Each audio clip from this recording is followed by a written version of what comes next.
right. Well, grace and peace, and to everyone listening and everyone watching, and also to my Embassy Covenant family.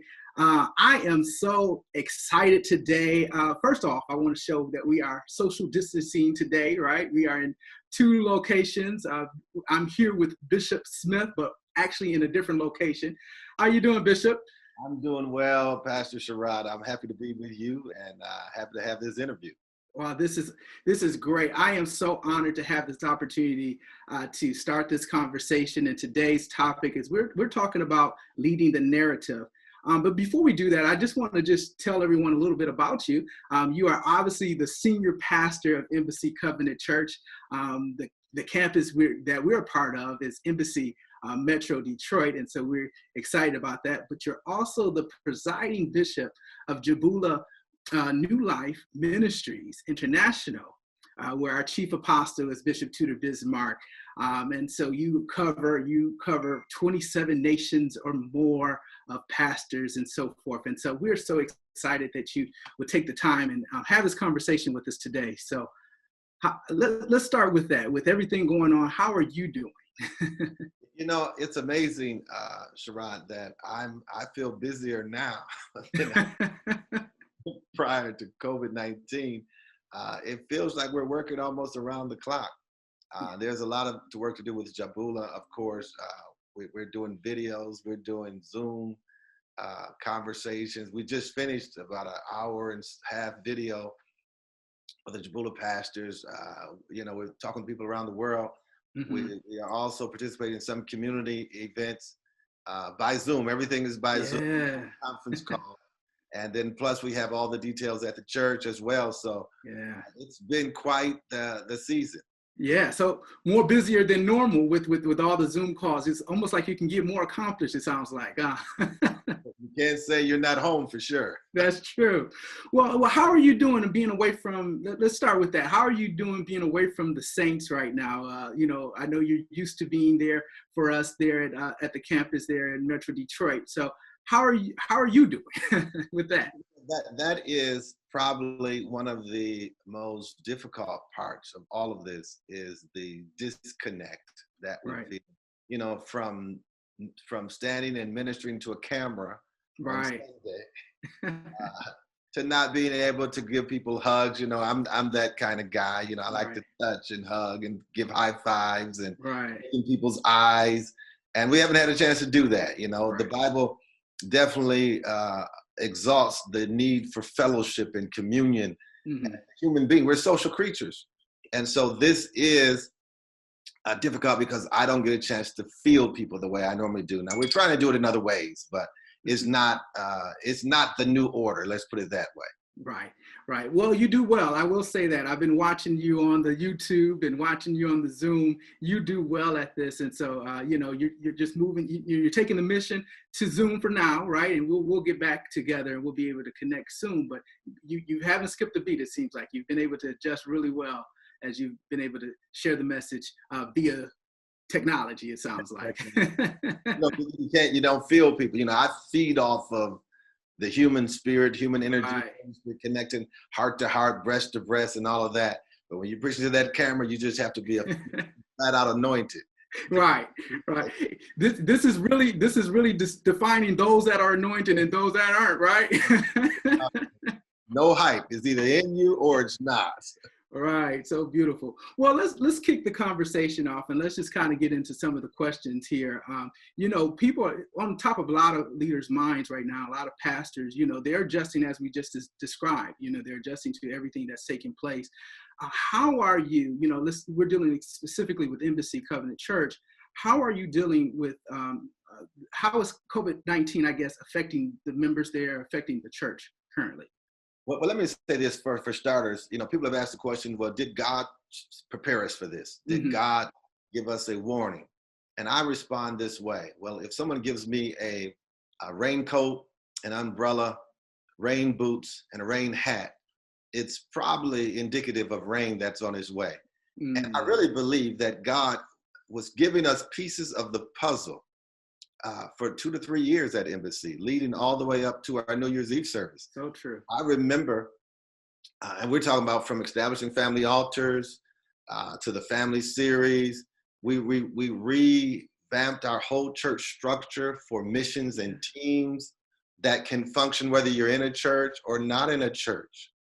We developed an apostolic structure, the whole deal. And leading up to our New Year's Eve service, where if you remember, I had on the bulletproof vest. Yeah. I ministered a bulletproof vest. And what I was saying was, if we don't be able to have Christ protecting us, armor on, the gifts of the Spirit working, we dealt with that series. I said, something's coming.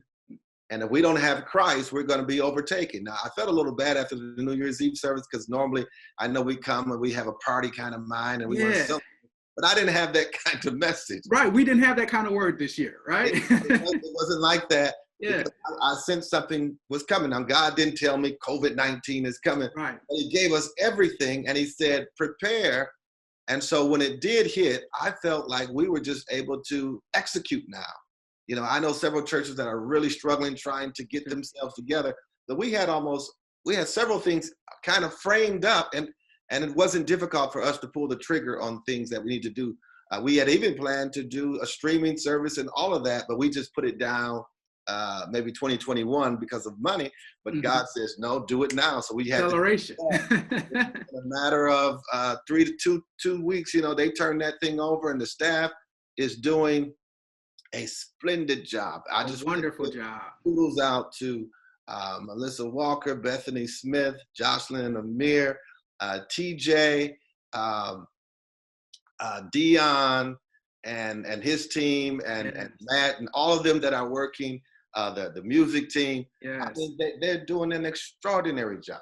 This is wonderful you say that, because you're right. Before we had the pieces in place. We had the Family Altar Act. I just remember that we were spending a lot of time. I was like, Bishop, we're spending a lot of time here, but it was necessary.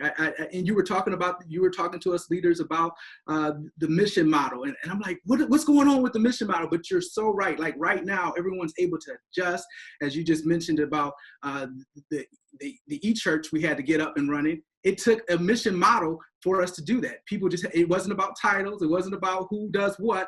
We found the gifts in the house, and people just began to serve. And so you're right. We were prepared for this. We needed. He really did. And so when I think back, it really almost brings me to tears that God was preparing us all the time. And I even go as far as to say, Jacqueline Lawler and Raymond Guzman and Gerald Edwards and that whole team, Prophetess Code, Dave Code, that was working, helping us get into this building. Just think, we got in the building in November. Had we not entered into the new facility, our ministry would have been completely paralyzed.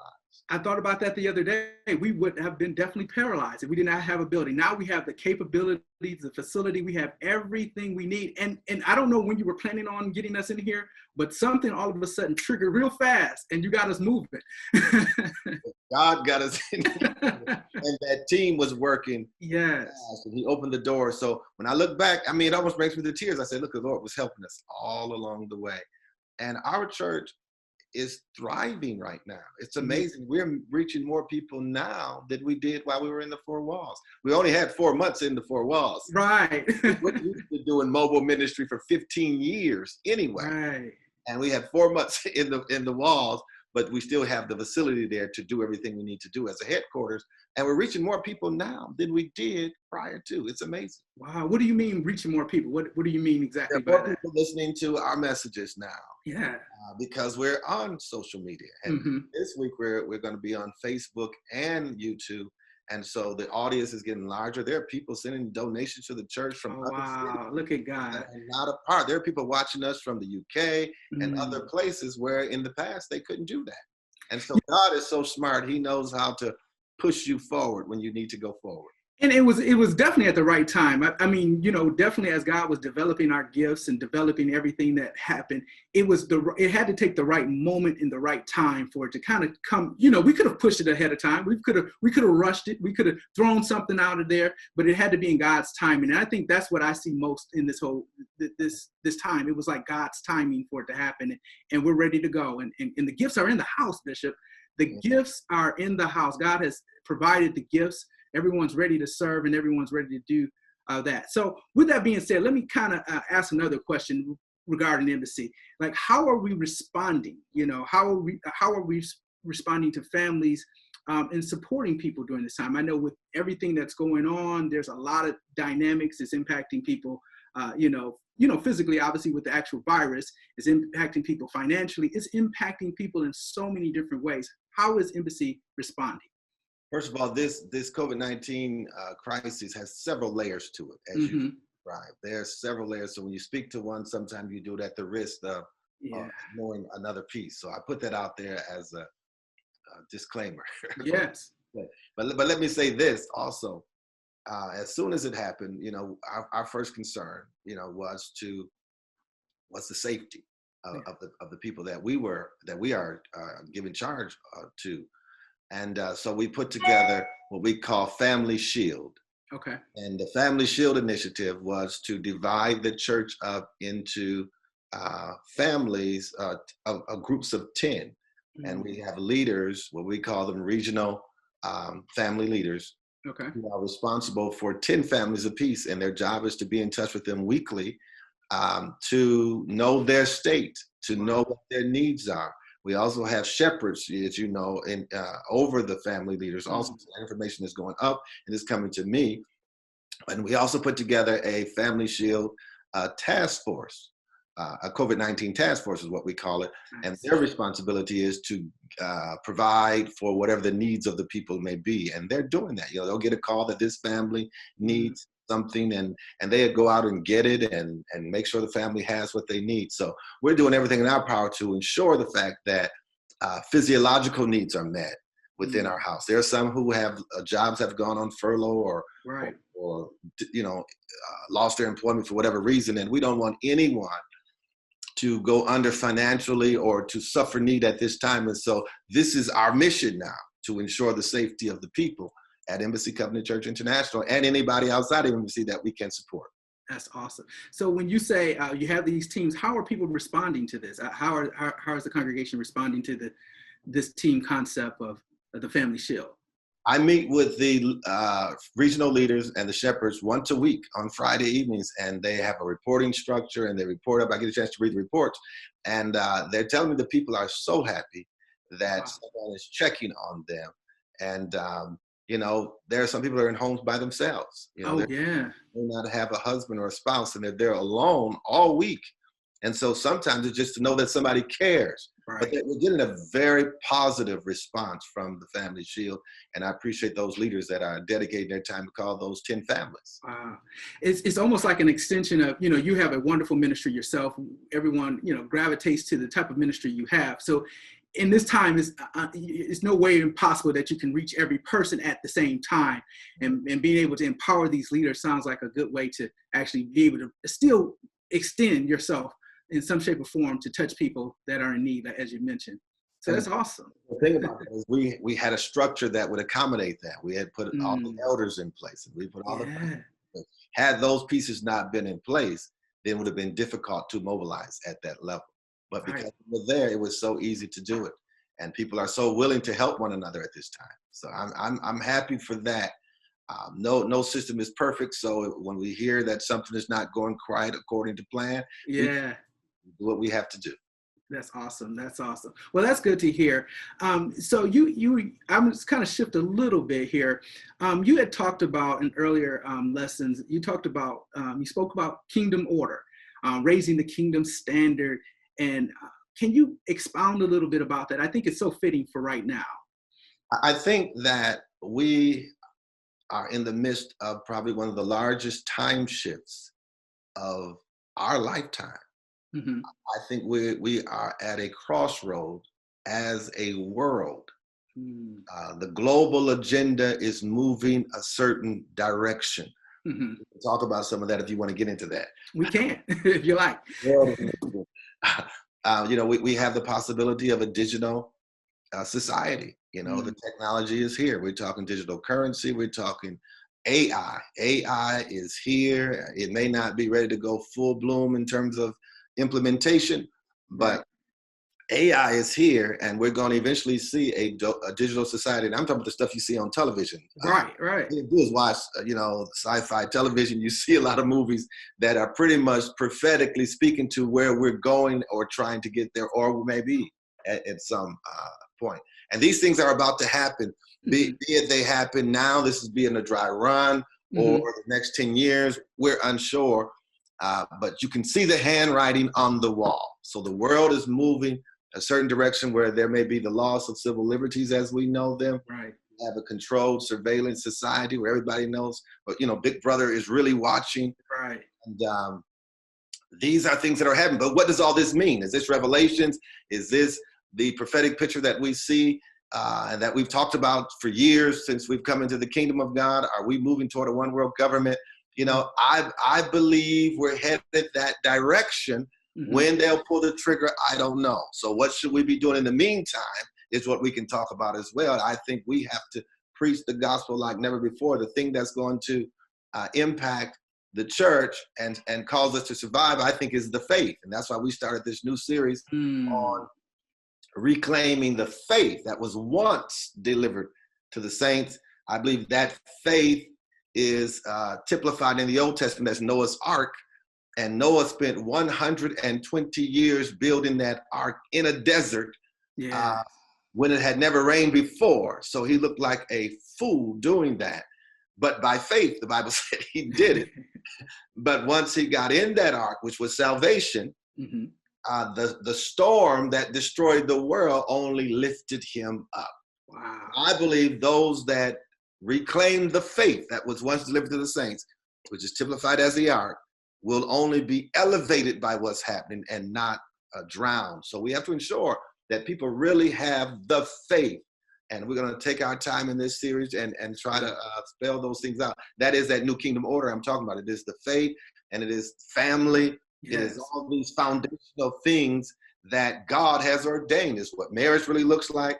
And so God has given us a kind of a hiatus moment where we got to look at all these things and get our house in order. We have to set order in our homes, order in the church, the way God originally designed for things to be, even in the church. Right. God has allowed governors to shut churches down, and people are mad because churches are shut down. But the reality is some of the stuff that was happening at church wasn't good anyway. And so God says, go back and visit and recalibrate and do it the way I said do it. Right. And I think some of the way church is going to look after this will be different than what it was prior to. And we can talk about some of that when you get ready. Actually, I want to talk about that now. It's interesting you say that. When I first met you, Bishop, we sat down and we had a conversation. You kind of, and I was, leaning into ministry. You kind of mentioned that church would look a little different. I don't know if you knew what you were saying back then. This was a while back. I'm sorry? I knew it was shifting for sure. Yeah, but you saw something happening, and some churches over the years have made adjustments and shifts and so forth. But now we're all at a point where we all have to go back to the foundation, like you said, and we have to really look at what church is supposed to be and how it's supposed to be. And so I'm shocked with that. So how do you we've seen it before when something like this happens, a disruption, some type of crisis happened, we know something's going to change. 9/11, things changed, from the airports. Things are going to change. So how is the church going to look after COVID-19? This is what I see. I mean, I felt almost possessed at one season at Embassy to change our structure. Working with Dr. Jacqueline Lawler during that time. We need new structure. And we overhauled our entire structure. Okay. And I felt God pushing me so hard. I know people didn't fully understand a lot of that. Well, let me pause you on that because, that's change. People don't like change. So you were overhauling the whole structure. How did that happen? We got it done, but we were doing that in the midst of trying to build a church, in the midst of all these other things that were happening. And so I know it brought a lot of uncertainty. It was people couldn't understand why we were pushing so hard in so many areas. But I just felt possessed to do that. And now I'm so glad that I did. The way the church has to look, I think part of it, I may not have perfect vision, but what I do see, I see clear. And that is apostolic and prophetic teams have to be created to govern regions. I think we must shift from a pastor model to a governmental style model. And that's the shift we made. We went from pastoring a church to creating a government. We called it a Congress, and we were using those terms that were unfamiliar to church. If I call it an apostolic and prophetic council, people understand more so than if I call it a kingdom Congress, because they just couldn't grab it. But right now, as I'm sitting here, I am trying to work with people from our church, people from the Michigan region, to establish an apostolic and prophetic council. And I see zones. Zone 1 may be this territory. Zone 2 may be another territory. Michigan can have 15, 20 zones when we get done. And these are prophetic and apostolic people who can grab legislation from the heavens and see, the only way to break up principalities and powers that are over regions, the only way to break that up is to have God's legislation proclaimed in that same region. The devil only respects God's word. He only respects God's legislation. And the decree is not just stand up in front of the church and decree a thing, is to establish that legislation in the heavens and then build programs and systems around it in the earth that reflect it, like we did with the family altar. We started in the heavens, then we put a process together, and then we built a program around it where families in homes are carrying out what God said. And remember, he said he wouldn't allow any untimely death. He would allow family visions to emerge, the real purpose of a family. He would heal families. And that's precisely what we have been seeing. And thus far, in the midst of COVID-19, we haven't lost anyone in our local assembly. And I believe it's because when you put a covering over a people, it starts with that legislation that create culture. And we have many more pieces of legislation to bring forth to insulate the church. Sure. But I think also we can provide that legislation to try to start influencing the secular society in thought, because there are institutions that need to be redeemed as well, such as our healthcare institution or such as our prison institution. Those institutions also, any institution that is not operating according to the word of God, we have to find a way to redeem the institution. And that's part of the work of that apostolic and prophetic council over the region. Now, I see church looking like that. Yes, your local church will be a part of it. We must think much broader than the local church now. And we must start from heaven and work it all the way down to the earth. And this has been my mantra. And I've been sharing it with people, and people are starting to catch on to what we're talking about. They're kind of getting it now, huh? Some of them still looking at me like I'm talking a foreign language, but some of them are starting to get it. And I knew it was kind of too much for some people to grasp in our local assembly. But if we see, here's the deal. Once we establish this regional structure and think like a government, think like a kingdom, and have teams in your church, mission teams in your church, if they shut down our Sunday morning service, we still function. Just like the government still functions. If they shut down the Sunday morning service, they just stop that element. Then we can go on YouTube and we can keep that going, but we can still do the work of the church. Remember we went to the missions and teams model? Yes. Talk about church work versus the work of the church. Wow. Well, you can't do the work of the church if you don't have teams in place. That's true. To do that. Now we're set up to work whether we can have a Sunday morning service or not. Wow. And still the church, the members of the church or the elements of the church are still moving and still fulfilling their mission and their purpose. And I'm finding that more people are now able to walk, instead of just coming in and sitting and listening specifically just for one message, they're now being empowered as well to make a change. I know one thing, going back to the Family Altar Act, it's important that it's extending in our extended family. Even though we may not have family right at embassy, per se, we've reached out to family outside, and we've started calls and different things like that because something started right here inside embassy. So I think that's very powerful. There are several families that told me they're praying with their extended family, and different people are getting saved, and they're knowing the needs. Families are being healed. I mean, all kinds of things are happening because of one piece of legislation. What if we get more and more and more? How is it going to impact us? And that's what God has called us to do, to be a government. The kingdom of God is the government of God. And we have to think like a government, not like a church pastor. Some people just thought like a pastor. Some thought pastor of church like a CEO, some people just chief executive officer. God says, no, you're a government. That's a broader thought. And that's what I see as a future, because because you're pastoring communities, the community of God's people, and your community, you're the larger community that you're a part of. If you think like that, you can survive almost anything. That's awesome. That's awesome. Well, Bishop, that sounds great. That's really big. But, some people are connected to Embassy. Some families, may not understand that whole concept. They may not, get that. And so they're still in this time right now, as we're talking about COVID-19, they, gotten in the routine of getting to church and coming to church, and now we don't have the church. How are we keeping how are we keeping members like that or people like that still connected? Like, they may haven't gotten to that place where they understand the governance, but they still want to be connected during this time. Well, what we are launching very soon, a full slate of services digitally. We are becoming a full-blown e-church. Okay. Where people can have membership locally and abroad. Oh, wow. We have services rendered to them.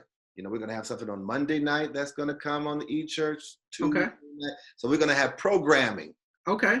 Not just right now, we're just doing the Sunday morning because that's where we are. But we're going to have programming for various demographics and needs, children's church, all of that. Virtually, yes. Wow, okay. That room is there, and all of that's going to remain in place even after COVID-19 is over. We're going to continue with the digital space and virtual ministry, because I think that's simply what God has ordered for the day.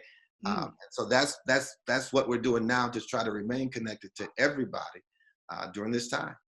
Oh, that's awesome. That's awesome. Well, it's funny that you say that the digital church. This past Sunday, it looks like we had the virtual choir. What was your thoughts about the virtual choir? I thought it was amazing, but what was your thoughts?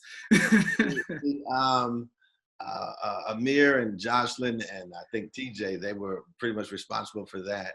Yeah. It was very, very good. And I'm encouraging everybody to get in, because people are asking, they want to see it more often than once a month. So I think they're going to try to do something again this Sunday.